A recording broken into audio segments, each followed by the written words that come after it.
Hey, treasure hunting fans, your old pal Big D back here again with the movie review. My wife and I last Friday, went and saw Ready Player One, and I just want to do a quick review on it to let people know what my thoughts are on it. And the reason I kind of want to do this is that most people who know me know how much I love the '80s. I truly believe the '80s was the greatest generation ever. My formative years were in the '80s. What I was 9 years old when I entered the '80s, and then coming out of the '80s was 19. So those were big years for me. So I I love the '80s. I really really do. It is my favorite year, my favorite year, my favorite decade.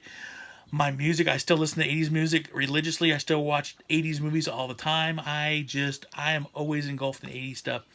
So when my wife first introduced me to this movie, because she introduced me to it, because she read the book, and she introduced me to this movie, she's like, "You're gonna love it. I know you're gonna love it because it's got the music, it's got the movies, it's got all the references, it's got everything you love about the '80s." And I actually started listening to the audiobook. I haven't finished it yet, but we went and saw the movie, and she was not wrong. I loved Ready Player One. Matter of fact, it's probably so far my favorite movie of the year. It had '80s references all over the place. Matter of fact, I'm going to go see it again just because the fact it was so amazing. It's so well done and so good. I was picking out references left and right and just couldn't. I got to be to the point where I was overly excited because like, oh my god, there's this, oh my god, there's that. I was so stoked about it. Basically, this movie is about this. And I'm not going to. This is going to be a spoiler-free review because I want people to go out and see it. I really want to encourage people to go out and see it. But basically, essentially, this movie takes place in 2045. Things have changed a lot on the old planet Earth since then. There's a lot, it's kind of things are really falling apart and things have gotten really bad for a lot of people. And jobs are scarce and things are going on. But a guy named James Halliday created this thing called the Oasis. And the Oasis is basically virtual reality. You put your glasses on, you go into the virtual world of the Oasis, and you can pretty much be and do whatever you want in the Oasis. And the character of Halliday grew up just like I did in the '80s, so everything is '80s all over the place. He was a big, huge fan of the '80s, loved the '80s. So everything he knew about the '80s, he put into the Oasis, and everything about who he was all the '80s.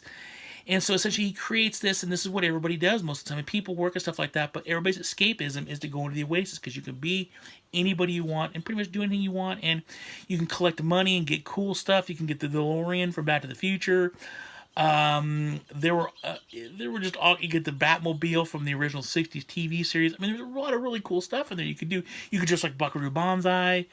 So essentially, what happens is Halliday dies, and he basically says, "Okay, I'm gone." Now there are three keys just somewhere in the Oasis. If you can find all three keys and unlock the treasure, you will get my stake in the Oasis and the company that he runs.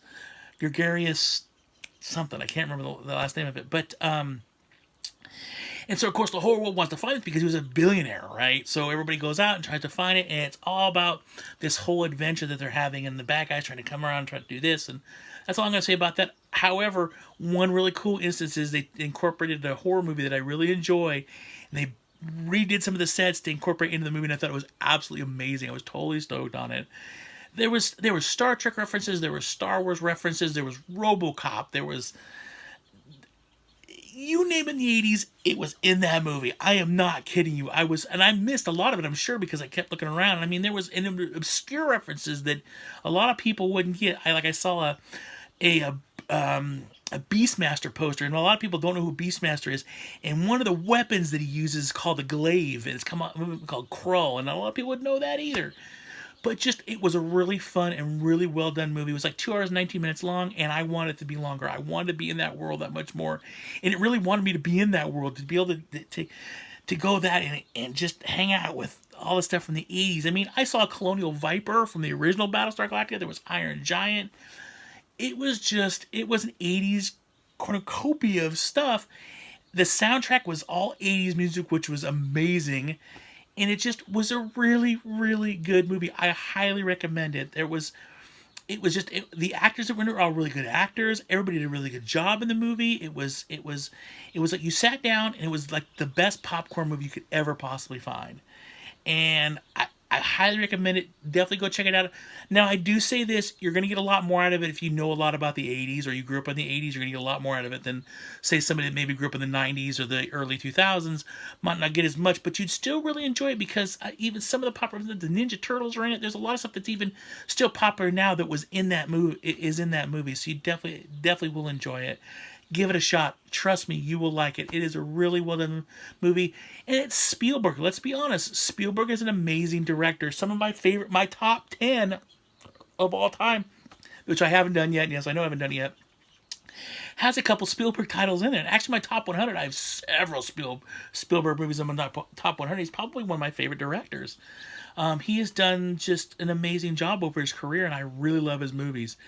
And I'm going to say this, Warner Bros. Has hit a home run with Ready Player One. I think it's a really well done movie, executed very well. The effects, the visual effects are incredible. It looks, I mean, you know you're in a virtual reality, but it looks so good. It's seamless. It really is. And I like the cameo by Simon Pegg. That was awesome too. So definitely check the movie out. Ready Player One definitely gets a full-on thumbs up from me. If I'm going to give it a rating, one being the worst red vines I've ever had? I can't choke on me, make me sick. And 10 being the greatest box of red vines since then. I give it a 9.5. I'm not kidding you. I would give that movie a 9.5. It is that good, and I believe me, if you go see it, you will like it. So that is it for my review for Ready Player One. It's a great movie. Definitely check it out. Thank you all for watching my video. I do appreciate that. You guys are the reason why I keep doing this. If you did enjoy the video, please click the like button below. Like button down below. If you saw this movie, please leave a comment. Let me know what you thought of Ready Player One. Did you like it? Did you see it? Are you planning on seeing it? Let me know. I'm curious to know what other people think about it. I mean, I've talked to my wife, obviously, about it, but I haven't talked to a whole lot of other people that have watched it. I've read some reviews online, but I'd like to know other people's opinions on it. So leave me a comment. Let me know. If you want to see more videos by Big D and more movie reviews, click the subscribe button and you'll get some. Although it may take an extra day. I noticed how YouTube's a little slow in that respect. But otherwise, again, thank you all for watching this video. Always remember to keep hunting, because you just don't know what you're going to find. I keep finding cool stuff lately, especially this time of the year. That's a side note. This time of the year is the best year to do hunt. You know why? Everybody's doing spring cleaning now. Especially this week, people are out of school, out of work. They're cleaning out their houses, getting rid of their stuff. Check those Goodwills out, because I guarantee there's going to be some good stuff in there. But that's it. Everybody take care, and remember, live long and prosper.